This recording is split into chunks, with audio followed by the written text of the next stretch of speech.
नमस्कार मुलांनो, आज आपण एक नवीन घटक शिकणार आहोत। त्याआधी तुम्ही मला एका प्रश्नाची उत्तरे द्या पाहू।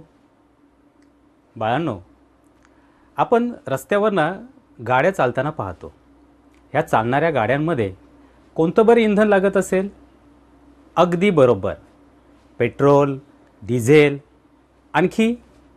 अरे वा, छानच।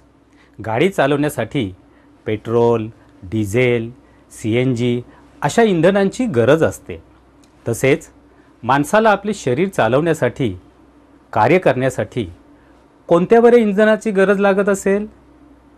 अगदी बरोबर, माणसाला कार्य करण्यासाठी अन्नाची गरज असते। हे अन्न आपल्याला कुठून बरे मिळते?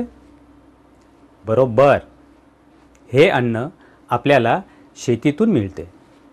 मुलांनो, धान्य, भाज्या, फळे, प्राणीजन्य पदार्थ, दुग्धजन्य पदार्थ जसे की दूध, लोणी, तूप, चीज, तसेच मांस आणि मासे, अंडे या सर्व घटकांचा समावेश हा अन्नांमध्ये असतो। तर मला सांगा, शेती चांगली दर्जेदार येण्यासाठी कोणत्या बऱ्या गोष्टींची गरज असते?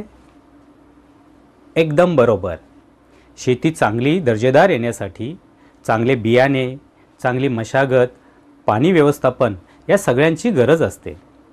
मुलांनो, आपण थोरांची ओळख या पाठामध्ये डॉक्टर पांडुरंग सदाशिव खानखोजे यांचा परिचय, त्यांचे शिक्षण व लष्करी क्रांतिकारी चळवळी, गदर क्रांती यांविषयीची माहिती जाणून घेतली। तर आज आपण त्यांनी शेतीमध्ये जे विविध प्रयोग केले यांविषयीची माहिती अभ्यासणार आहोत। मुलांनो, कृषीशास्त्रात डॉक्टरेट पदवी प्राप्त केल्यानंतर मेक्सिको येथील